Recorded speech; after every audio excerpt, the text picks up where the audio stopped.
A partir de este momento comienza la parte editorial de Platica con Ángel, correspondiente al viernes 13 de junio del año 2025. Una aclaración. Hay aquí dos temas que voy a entreverar. ¿Por qué? Uno es el tema central que tengo y otro es lo que está pasando hoy en el Medio Oriente. Entonces, es imposible no hacer un comentario al respecto. O quizá voy a desahogar primero lo externo, que sería lo más fácil, pues. Porque además hay la prensa, la televisión, etcétera. Pero quiero decir algunas cosas que probablemente no sean del agrado de muchos. Vamos a ver. Lo primero es esto. Uno de los grandes vicios que tenemos en México, aparte de alabar y poner en un altar la ignorancia, por no decir la pendejez, eso nos causa mucho daño, porque hacemos propuestas o planteamientos desde la ignorancia más profunda, no desde la inteligencia y la información y el análisis y la evaluación correcta de lo que vamos a proponer. La ignorancia, pues, es lo nuestro. No es el estudio, informarnos, salvo un número sumamente reducido de mexicanos. En esas condiciones, pues, a la ignorancia se le agrega algo que es también increíblemente dañino, que es la corrupción. Y están entreveradas una y otra. Pongo dos ejemplos. Cuando el presidente de la República anterior, el bulto López Obrador, pone o designa como secretaria de Economía a la doctora Graciela Márquez, una doctora en economía, su especialidad o su área es historia económica. Pues yo no sé si el mérito era que es esposa, era en aquel entonces y todavía lo es, esposa de otro doctor en economía que es Gerardo Esquivel, un chairo embosado, harvariano, pero no pudo Harvard hacerle entender que el mundo camina en otra dirección a la que su visión chaira, vergonzante, temerosa, acá plantea. Los dos integrantes de ese grupo que quedó fuera de las decisiones políticas allá por el año 88, que es el Colegio de México. El Colegio de México había sido, vamos a decir, el think tank por excelencia, donde salían los cuadros para el Estado mexicano.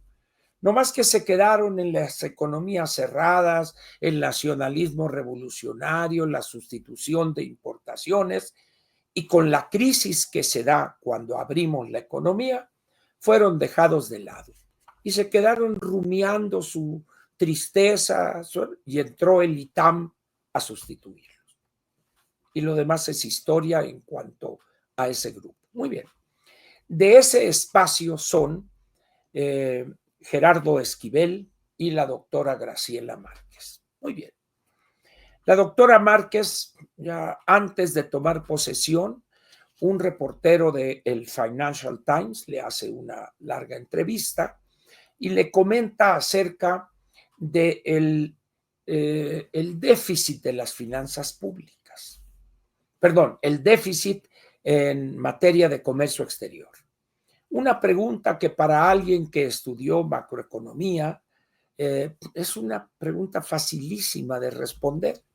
Podía haber ella agarrado un pisapapeles ahí de su escritorio y haberle dado en la cabeza, señor, ¿qué no tiene usted idea que un déficit en la balanza comercial es positivo para el país? Porque eso quiere decir que en la cuenta de capitales estamos recibiendo inversión. Váyase a estudiar usted economía y luego platicamos. Sáquese. Ay, que no.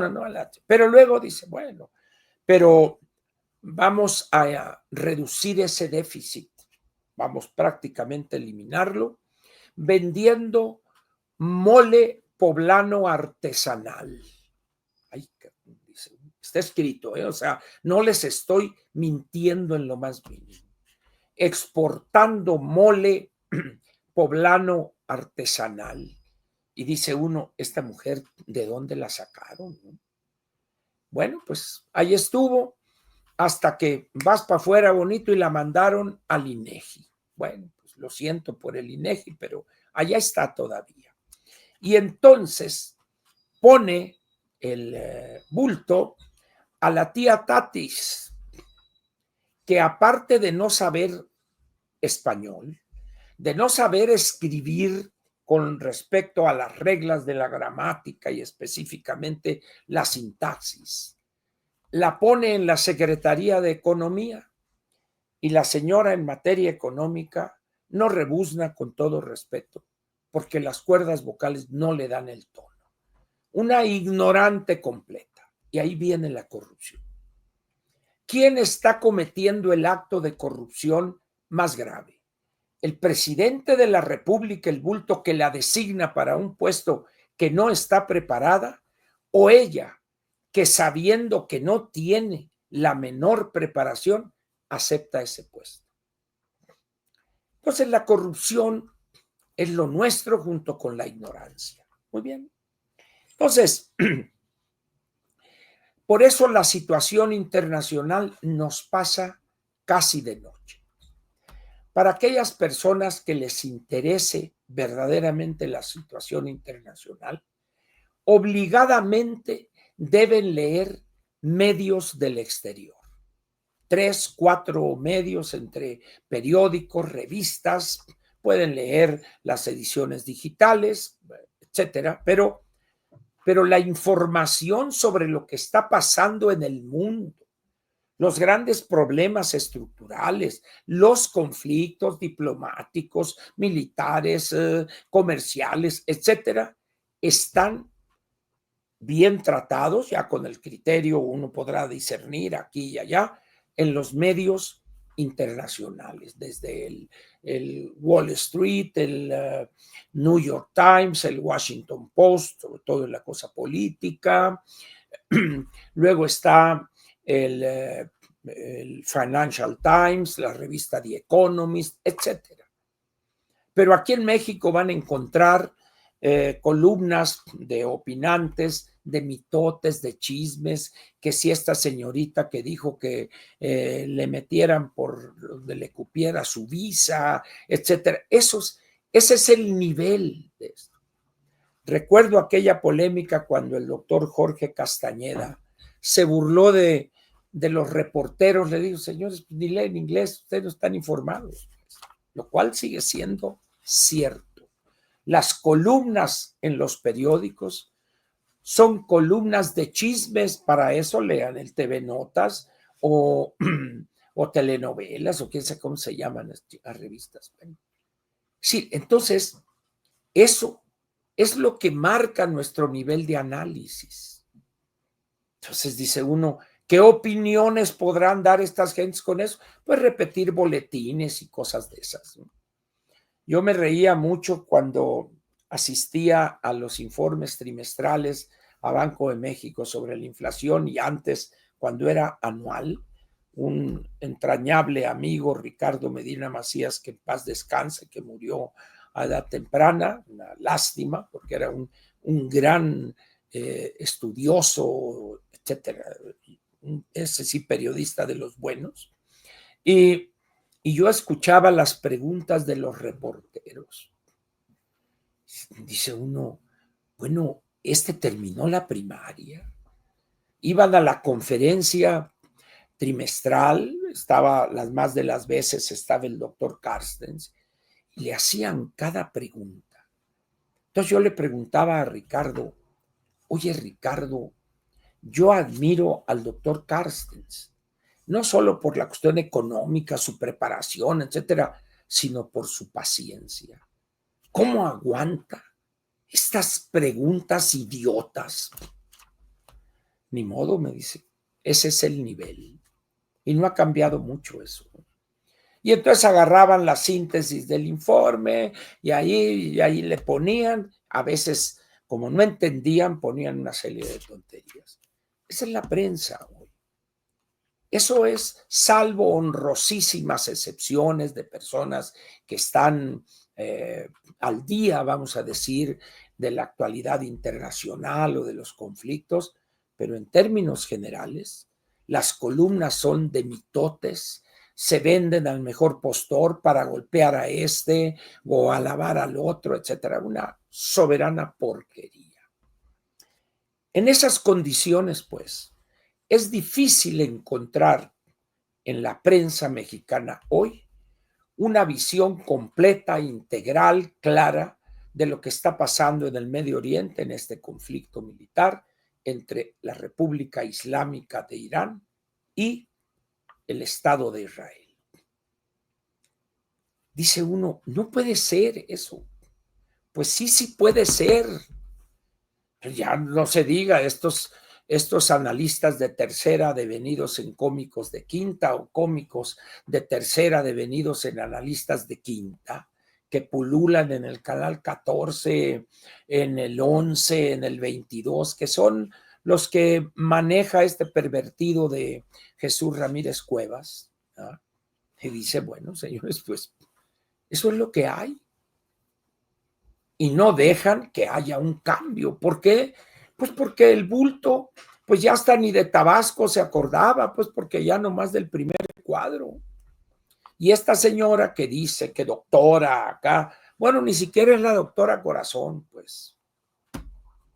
Entonces, en ese sentido, lo que está pasando ahorita allá en Israel e Irán es una cosa mucho más grave de la que aquí piensan, es decir, lo dan, sí, se agarraron, la verdad, sí, esto y que. Y luego entra la corrección política, porque ellos quisieran que Irán le diera en la torre y desapareciera del mapa a Israel. Les tengo malas noticias. Eso no va a ser, ni hoy, ni mañana, ni pasado. Los israelitas se van a cansar de darle hasta por debajo de la lengua la bola de fanáticos musulmanes de la República Islámica. Y ahí el origen está en la perfidia de los franceses allá cuando aceptaron al ayatollah Khomeini, le dieron cobijo y lo protegieron y lo financiaron para tumbar al Shah Mohammad Reza Pahlavi, ¿no? E impulsaron al ayatollah Khomeini, llegó en un avión de Air France acá y todo, y ahí cambió la balanza y se generó la profundización del atraso con el fortalecimiento de los imames, estos que lo único que saben es disque leer el Corán, es que Mahoma dijo y que Alá y la cosa, inventan cosas y órale, pues eso es. Regresarlos allá al siglo VII, el siglo VIII de nuestra era, cuando murió Mahoma, el profeta. Entonces, ese Estado no tiene forma de sobrevivir si no es utilizando el petróleo para armarse y promover y financiar movimientos de su orientación, porque recuerden ustedes que entre los musulmanes hay dos grupos, sunitas y chiitas. Irán creo que son sunitas y Arabia Saudita son chiitas o a la inversa. Y entonces Irán se lleva financiando al Yemen, a los Houthis, a estos y al otro, y a los Hezbollah y a Hamas y todo. Israel es un pedacito, pero tiene una mentalidad totalmente diferente, es un capitalismo avanzado, desarrollo de ciencia y tecnología en todos los ámbitos, agricultura, materiales, etcétera, cuestiones de medicina y también en lo militar, y los Estados Unidos los apoya. Entonces, la suerte de Irán es que les van a matar. La cúpula militar fue totalmente acabada en este primer golpe que da Israel. En esas condiciones, pues, yo quisiera pedirle a usted, quiero pedirle hoy que entienda que lo que pasa afuera nos afecta. Ahorita, por ejemplo, después de esos ataques, el petróleo ya subió casi el 10%. Oh, dirán algunos, qué bueno, Pemex va a recibir más dinero. Cuidado, señores. En esto de la economía siempre hay dos caras. Estamos importando más de la mitad de nuestras gasolinas. Por lo tanto, al aumentar el precio del barril de petróleo crudo, va a subir también el precio del barril de gasolina equivalente, ¿verdad? Y vamos a tener que pagar más. Y cada día estamos extrayendo menos petróleo. ¿Por qué? Pues por el desastre que hay en Pemex. Entonces vamos a salir perdiendo ahí. Pero lo que sucede allá afuera nos afecta.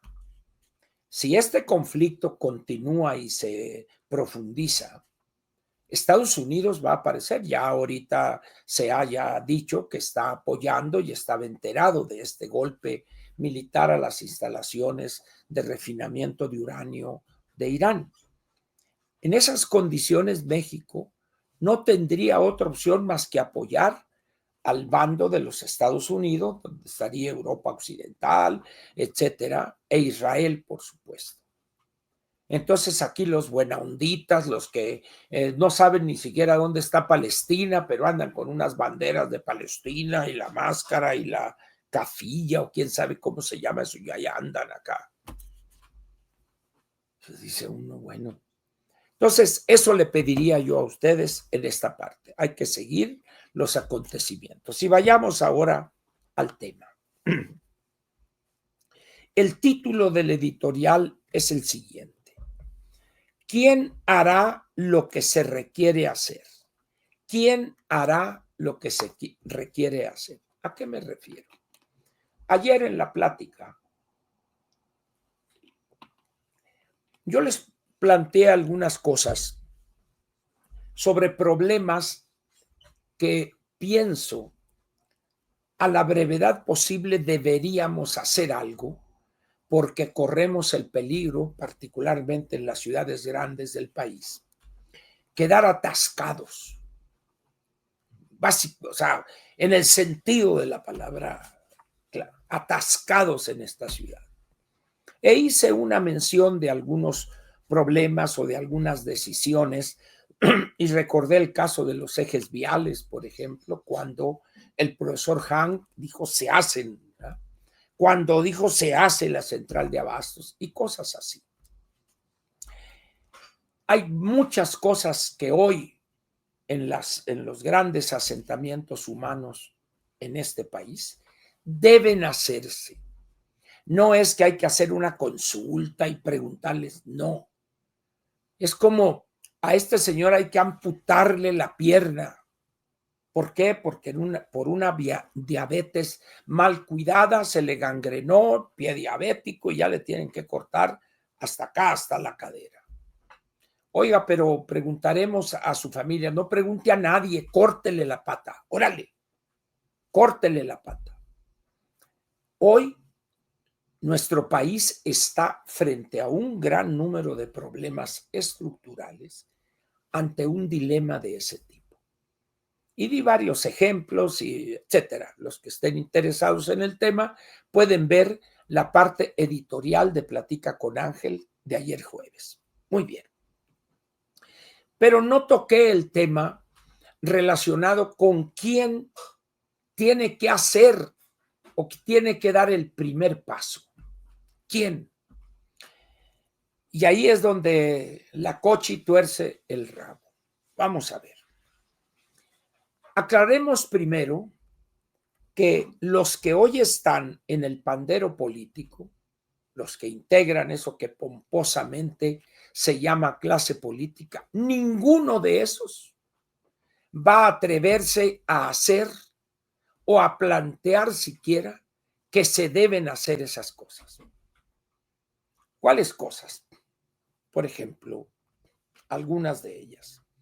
Ustedes han sufrido ese tormento digno de los orientales, sean japoneses, chinos, etcétera, de los microbuses.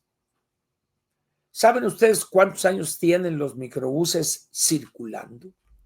Desde 1988, en el gobierno de Salinas, cuando fue regente Manuel Camacho, y el secretario de gobierno fue este hombre, este inútil que se culiempina allá en Washington, Marcelo Ebrard, en una alianza ahí non santa con el Chacho Mariscal, fundaron una financiera o una arrendadora y órale, él construyó los microbuses.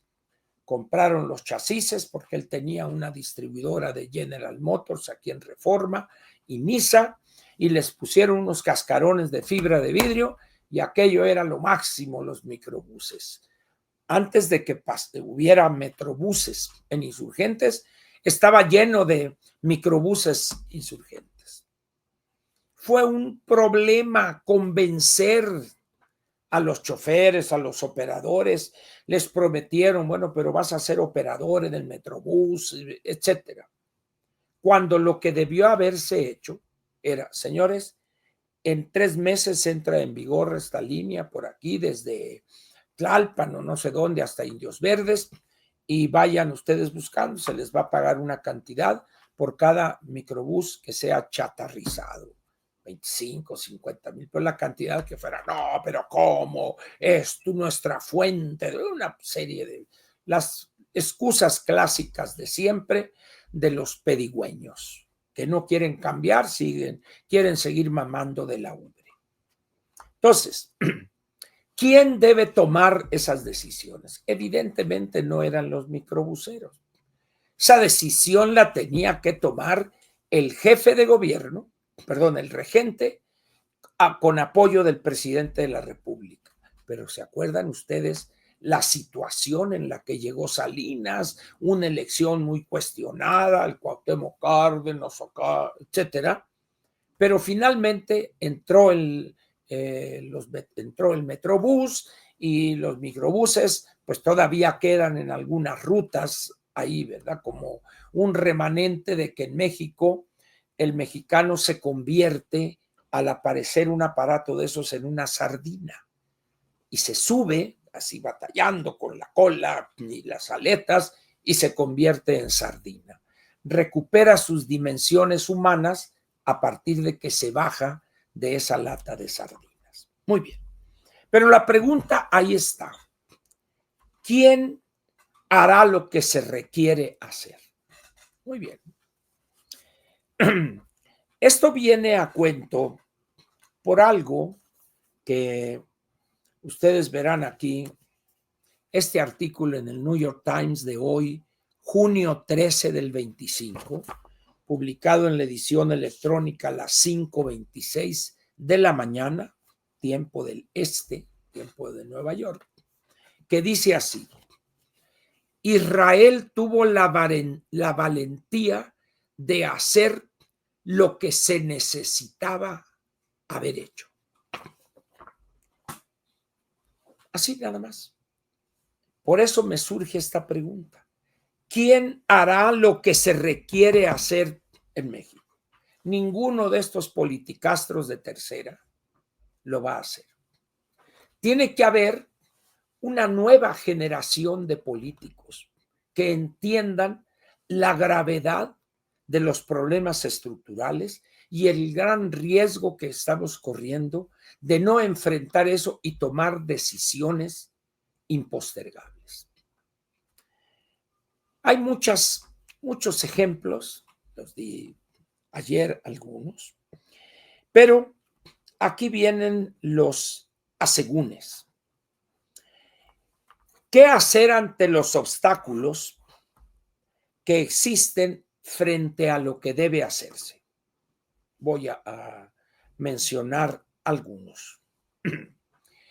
De repente, en la época del gobierno aquel pequeño de Cárdenas el Menor, se planteó ante el problema de los atropellamientos, de los homicidios de un vehículo, etcétera, que era conveniente que todos los autos emplacados en la Ciudad de México o en el Distrito Federal tuvieran el seguro obligatorio de responsabilidad frente a terceros. Si a usted su carro se le destroza, ese es su problema. No me voy a meter con él. Si quiere usted tener un seguro para su carro, perfecto. Pero aquí al que estaría protegiendo sería al atropellado, al peatón, al otro vehículo al que me le aventé, lo destrocé, etcétera. Ya estaba todo hecho, cuantificado, las compañías de seguros habían aceptado, etcétera. Y si mal no recuerdo, el seguro por un año era alrededor de 250 pesos de aquellos. Cuando se anuncia que se iba a implantar ese seguro obligatorio, inmediatamente los buenaonditas, los que se oponen a todo, si fuera en materia de amparo el movimiento de rotación y traslación del planeta Tierra, se ampararían para que la Tierra permaneciera fija en el espacio. Se oponen absolutamente a todo. El amparo por acá, porque si no tiene dinero, la gente, a ver, pero tú tienes dinero. Bueno, sí, yo lo puedo pagar, entonces, ¿qué estás jodiendo? Págalo, punto. Ya veremos qué hacemos con aquellas personas que no tienen 250 pesos.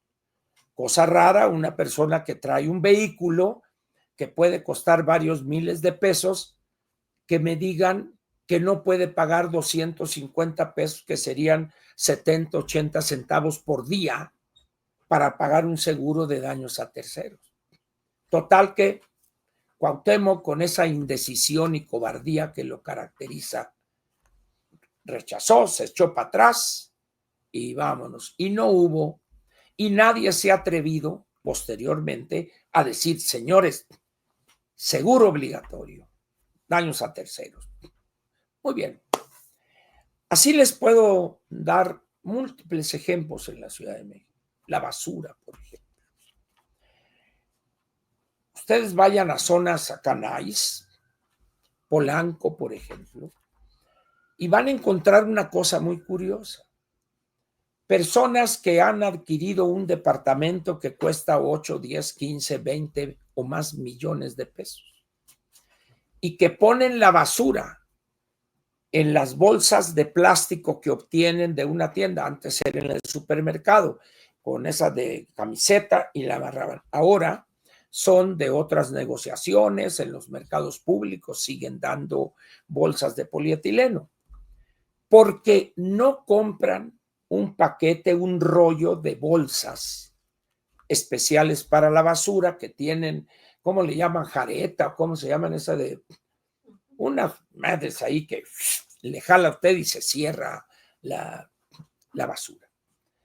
Y luego unos dicen, ¿para qué, hombre, Ángel? Si luego, mira, ¿para qué la separo? Si llega el de la basura, la junta. A ver, espérate. Lo que aquel señor haga, eso es otra cosa. Pero ¿cómo es posible que personas que tienen para pagar una hipoteca de 8, 10, 15 millones de pesos no tengan para pagar cada 3 meses, no sé, 250, 300 pesos en bolsas para la basura? ¿Qué pasaría si el gobierno de la Ciudad de México dijera, no se va a recoger la basura que no venga en bolsa especial para la basura con jareta y punto? En ese momento, para eso pago impuestos, yo pago y una serie de cosas que, ¿y qué iba a hacer la autoridad? Está bien, pues pónganla donde quieran. Luego es frecuente que usted vea en la Colonia Condesa, en la Roma, en la del Valle, en las esquinas, unos cerros de basura.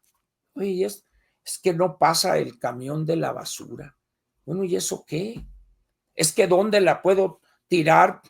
Pues manténla bien empacada ahí para que no contamine la peste o algo, pero no la tiren ahí. Así. Y así hay muchísimas cosas. Entonces la pregunta es, ¿quién debe hacer o quién tendría que hacer lo que se requiriere hacer?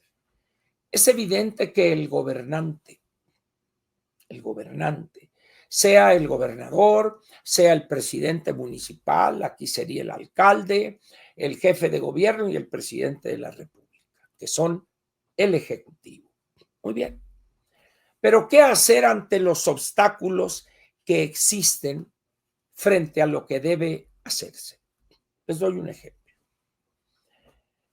Muchas personas se vienen de su casa a las áreas de trabajo en su vehículo. Viene una sola persona, llega, lo estaciona, si ahí viene, le pasa una feria ahí para que le vaya echando ahí al aparato, porque no lo ponen en estacionamiento. No lo ponen. Ahorita creo que cuánto me dijiste que cobraban 10 pesos por 50 minutos. Muy bien. ¿Qué pasaría si la autoridad de la Ciudad de México elevare en su propuesta de ingresos a la Asamblea Legislativa que la hora, en vez de ser 12 pesos, vamos a decir, fuera 50 o 100 pesos? Se arma la revolución en la Ciudad de México. ¿Y qué tal si la autoridad dice se mantiene? Se mantiene porque se mantiene y punto. Y el que no le echa ahí, eso es más, van a tener que, con tarjeta, van a tener que pagar. Oiga, pero ¿qué es eso? Y los amparos. Ampárame, amparito, aunque no seas juez de distrito, pero esa es la norma. Muchas protestas y eso. ¿Qué se lograría con eso? Que o las personas entran a todas estas zonas saturadas y dejan su vehículo en un estacionamiento o no lo traen. O lo dejan en algún área fuera de esta saturación y de ahí se vienen en un metrobús, en el metro, en un autobús, lo que quieran ustedes. Pero ni madres, no, ¿cómo? Es un robo esto, ya conocen a la gente. Y así podemos ir. El caso de los vendedores que ya no son ambulantes, los de comida, lo que yo llamo los pasillos de la muerte. Es decir, hay tantas cosas. Y algunas personas dicen, es que no se puede hacer eso. Este es un problema que lo he comentado desde hace varios años incluso. Con algunas personas sale en una discusión ahí, etcétera. Y les digo, a ver, todos ustedes conocen varias ciudades europeas. ¿En cuántas recuerdan ustedes que hay en las áreas de oficinas, en la parte más céntrica de esas ciudades o donde están las oficinas públicas, estos puestos de microbios, de bacterias, de porquería? No, pues en ninguna. ¿Cómo le hicieron entonces? ¿Cómo le hicieron? O sea, si ustedes me dicen que no se puede en México, y yo te digo, en todas las ciudades que conoces en Europa, no existe eso.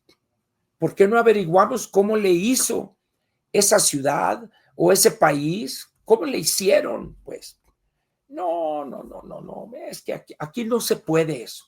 No, ya no chingamos, no se puede. Estamos pues ante una situación donde la ley la despreciamos, pero cuando se trata de utilizar algún recurso legal para impedir algún cambio, alguna medida positiva para la vida en colectivo, en ese momento utilizamos ese recurso legal no para impulsar esa medida, sino para oponernos a esa medida. Qué curioso, ¿verdad? Esa es la sociedad mexicana. ¿Y a qué se debe eso? A que hemos sido educados con un sentido de no respetar la ley. En cambio, en aquellos países han sido educados sus nacionales desde niños en el sentido de que la ley es la ley y debe respetarse. Aquí no. Eso al principio quizá, cuando hay poca población en una ciudad, no se nota quizá eso. Pero a medida que va mejorando la situación y más personas de la clase media tienen su vehículo o dos, uno para la señora, otros uno para cada uno de los hijos. Y hay personas que viven en algún departamento que tiene un solo cajón de estacionamiento y 5 vehículos, uno para cada integrante de la familia.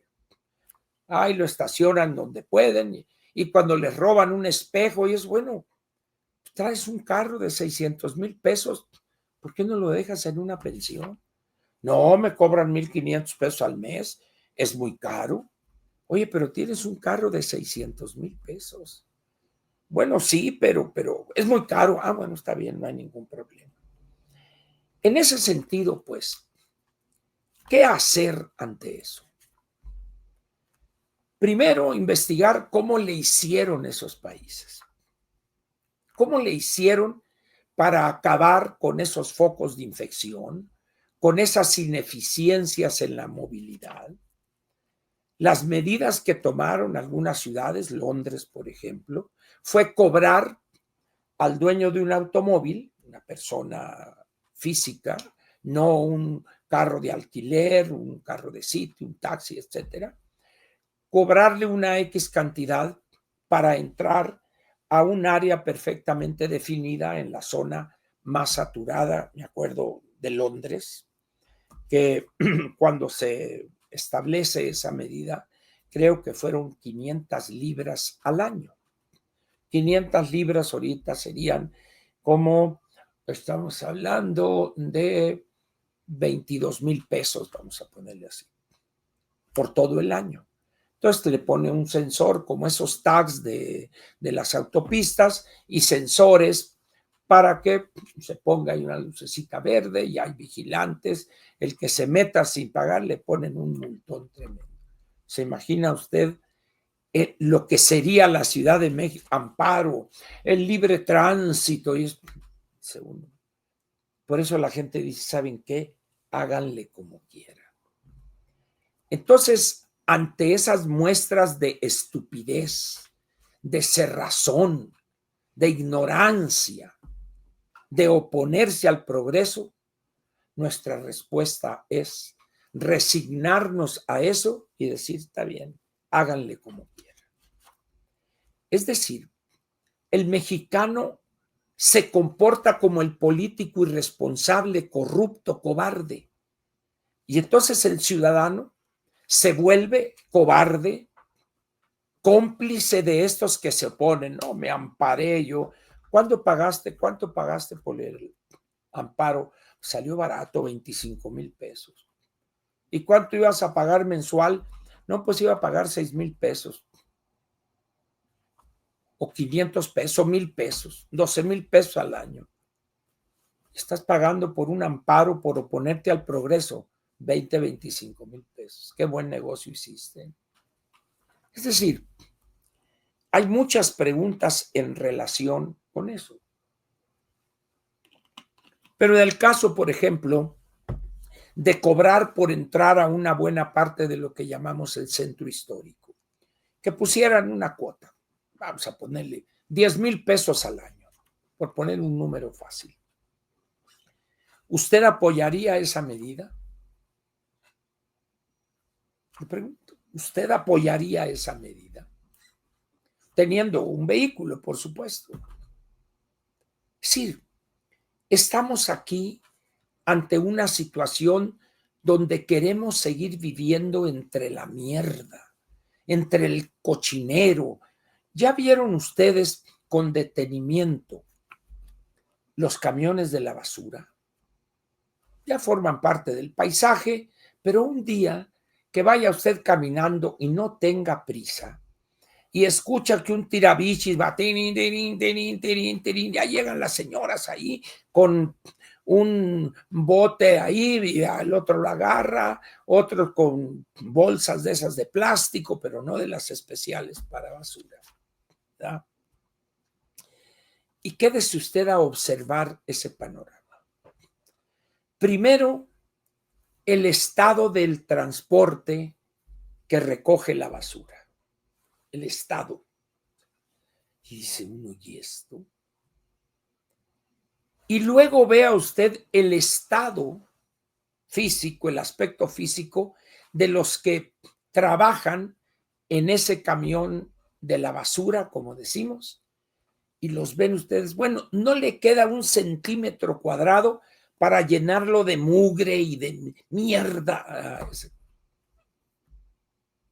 Pero lo curioso es que esos señores no son empleados del gobierno delegacional.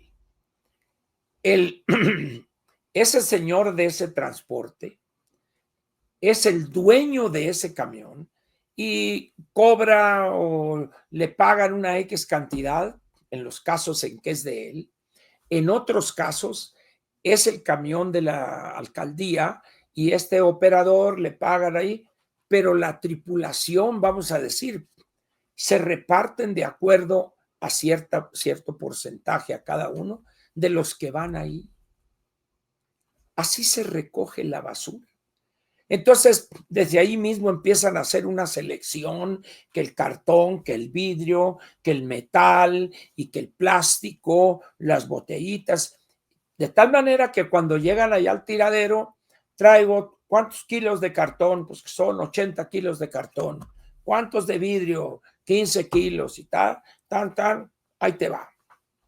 De eso que saca, vamos a decir, 5,000 pesos o 2,000 pesos, a ver, a ti te toca el 10%, son 200 pesos. A ti, como eres ayudante, chalán, 5% son 100 pesos, etcétera. Así funciona, como en el tiempo de los aztecas recogían la basura. Igual. Dice uno, ¿cómo le hicieron esas ciudades donde llega un camión de esos de la basura y avisan donde vive uno o donde llega a vivir, el camión de la basura pasa el martes y el viernes a las 7 de la mañana? Por favor, saque usted su bote de la basura a las 6 de la mañana y va a pasar el camión.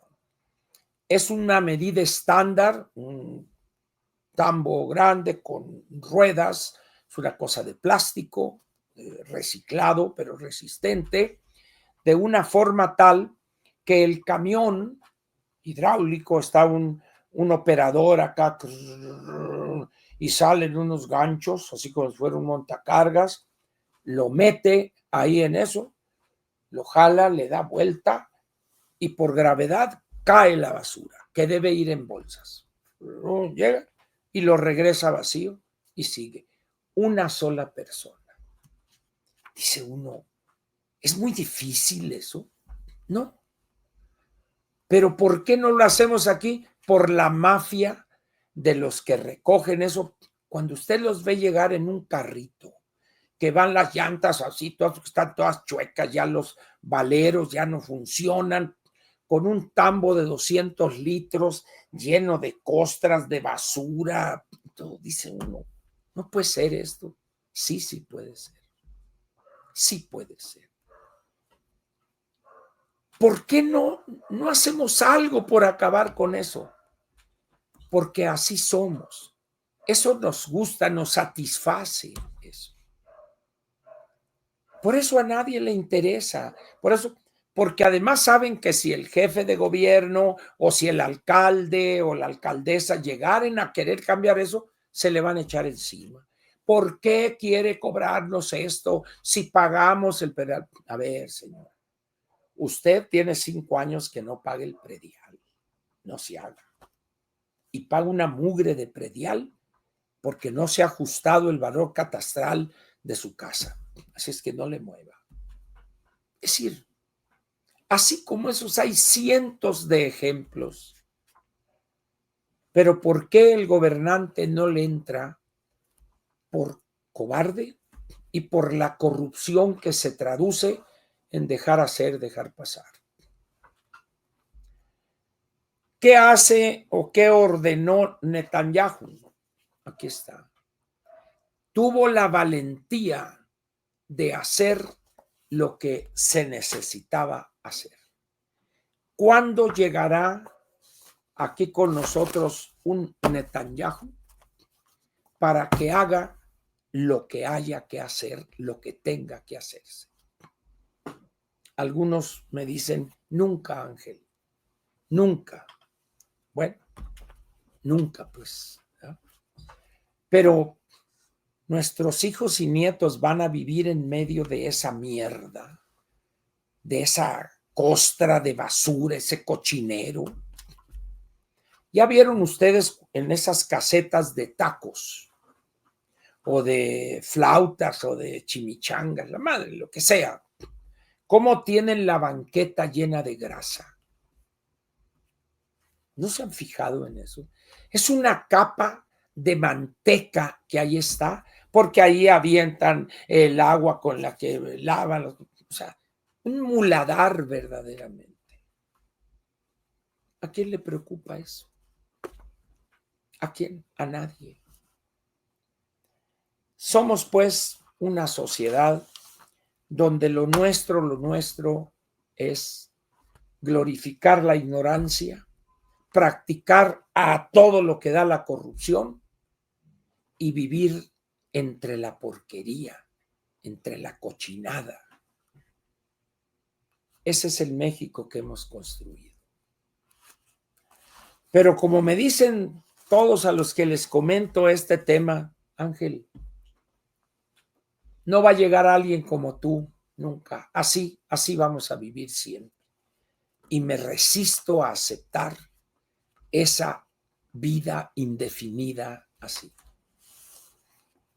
En fin, espero que haya sido de interés o hayan sido de interés los dos temas, de lo que sucede fuera de México y cómo nos afecta, y este otro tema de cuándo llegará alguien que se faje los pantalones y haga lo que debe hacerse en este atrasado, corrompido y cochino país.